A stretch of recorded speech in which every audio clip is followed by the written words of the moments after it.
Okay, a brief orientation to your final essay seems in order here. And what is happening with this final assignment is you're going to bring together the two elements of pathos and logos. Now, recall back with your narrative argument how in using descriptive, colorful language, you were able to illustrate a social issue and how you experience it in your life. And as we've progressed through the stages of writing our arguments, from a narrative to an evaluation to a proposal, we've begun to get a handle as well on how to utilize logos, both in terms of understanding a phenomenon in evaluating it, and also in making a claim about it, in having a thesis, in arguing for something that isn't a given fact, but instead you need to persuade your reader of. So the capping stone of our essays, our work together in this class, is for you to bring together the pathos that you've explored, where you are able to write out of your own experience in a vivid, descriptive, colorful way that takes your readers into your experience. And logos, where you're arguing from principles and showing how in detail, in specific incidents, in particulars, those general principles are true. And of course, this is what Viktor Frankl's great work is about, is he's arguing that there are certain ways to meaning that human beings have, speaking from an existential perspective. There are three ways, according to Frankl. The first is the way of action, which is doing a deed or creating a work. The second is the way of feeling, aesthetics, emotion,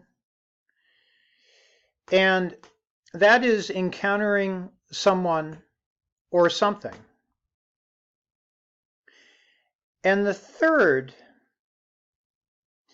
is what might be called the way of suffering, which is to take an unavoidable circumstance and to turn it into a personal triumph.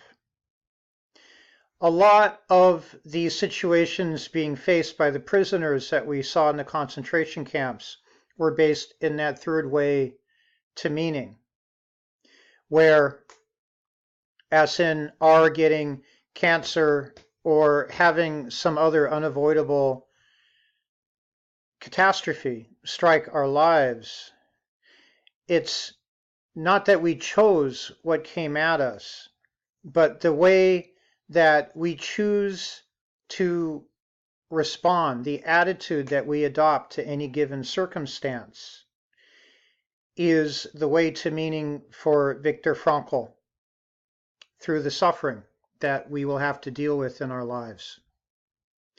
Now, any of these approaches are completely acceptable for this assignment, and there can be a combination of them. So, for example, I have had many students write about the second way to meaning, encountering someone or something, in regards not only to significant others and children, but quite extraordinarily to animals. I've had a number of people that are in their process of becoming veterinarians who have written quite moving examples of this style of autobiography, and one of them I have posted for you, so you can go read it and see how she did it. I won't talk any more about those three ways to meaning, But what I will say is that I have never had a student that wasn't able to identify one of these ways to meaning in their life. For Frankl, the path to existential meaning isn't a given one, and it's not something that you find from looking inside yourself. It actually comes from being responsive to the world around us, listening to what it requires of us, and being able to sacrifice ourselves out of love, essentially. That's one of the core messages of Frankl's logotherapy. So I will send you to read the examples that I've posted, as well as to work on the questions that go with the second chapter in Man's Search for Meaning, Logotherapy in a Nutshell. And once you have the picture clear, your argument for this essay is rather simple. Basically, you are going to claim that one of these ways to meaning has had an important role to play in my life, and this is how. You'll take us into your experience, showing rather than telling us about it,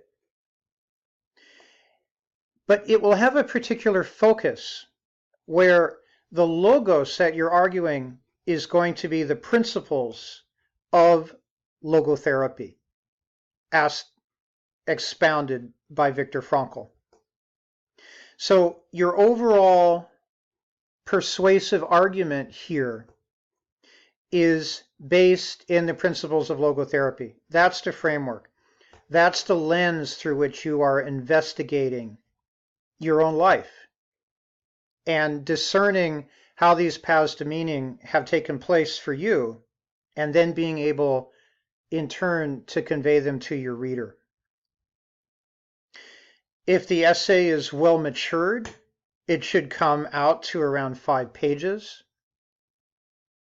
And again, it should have that skillful incorporation of quotations from Frankl with your own experience.